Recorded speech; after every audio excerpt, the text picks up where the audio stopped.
Hello, Palmer. Welcome back to a very relaxed episode of TTV.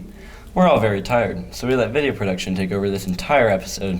But first, a quick announcement from your favorite sleepy anchors, Tim and Harlan. Do you know what this is? It's a rotary. Now imagine if it was made out of diamond. Wouldn't you want your favorite teacher to have one of those? Well, you can now.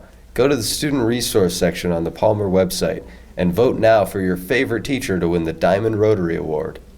And now, we're going to hear from Ellen and Alexa on their piece on the Yonder pouches.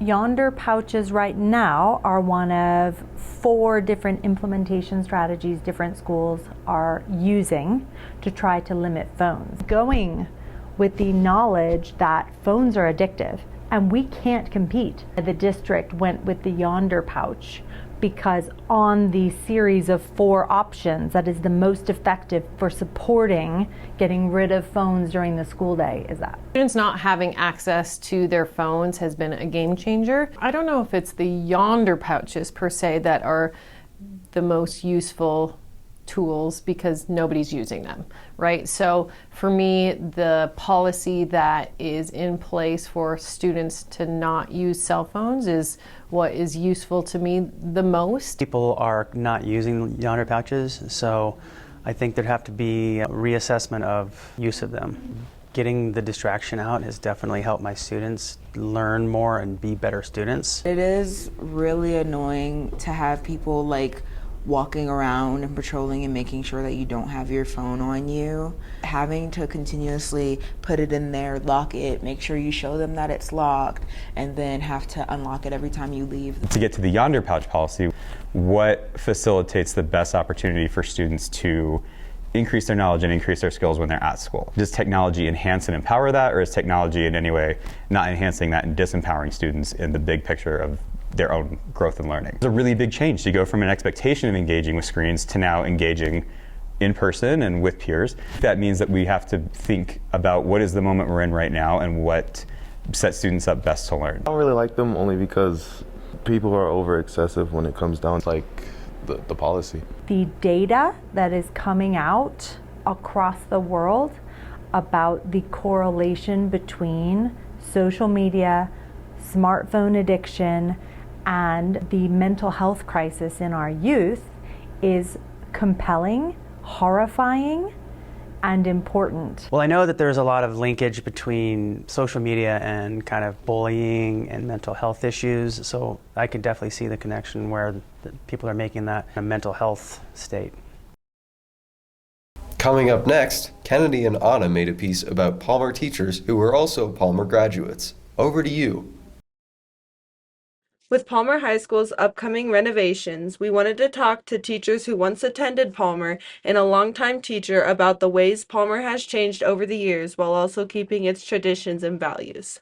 I graduated from Palmer in 2001, and I started teaching at Palmer in the fall of 2018. I graduated Palmer High School in 2017, and I started teaching here last year. I graduated in 2012, and then I started teaching during COVID. I came to Palmer in 1995.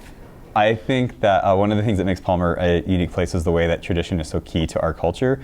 We are about to hit our 150th anniversary, and the way in which tradition has connected generations across that 150 years is pretty distinct. I think part of the traditions that I really value include things like at the holidays we always donate holiday food baskets to Palmer families who will may be food insecure over the holiday break and could benefit from having some extra groceries, and that's tied to a tradition that a 1930 graduate started named Fannie Mae Duncan. Over the years we've really looked at equity and inclusiveness and making sure that when we are nominating for something like homecoming court or prom court, or we're having an event like the talent show or Mr. and Ms. Mixed Hair, that there are opportunities for anyone to join regardless of how they identify. Next, we looked at how the student body has changed as a whole. The demographics of our school have changed, huge. It's been very ebb and flow as far as like what ethnicity is the predominant one. It's because of like where things shift in Colorado Springs. I think kids are still just kids. I think we're more in tune to talking openly about teen mental health and the importance of it. And I don't think that necessarily was the case 30 years ago. I don't think people identified that. I think they just kind of dealt with it on their own. And I think there's more awareness now. For the teachers who attended Palmer, we looked at what made them come back and stay teaching at Palmer. I actually grew up at this school because my dad's a teacher here too, Coach Stroop.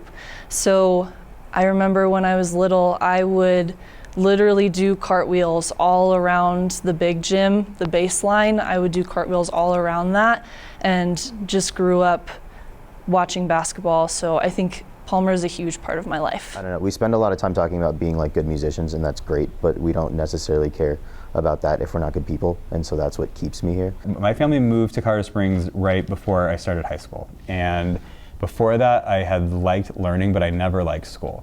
And Palmer was the first school I was ever in where I felt like I mattered or safe or seen. And prior to coming to Palmer, I hadn't planned to go to college.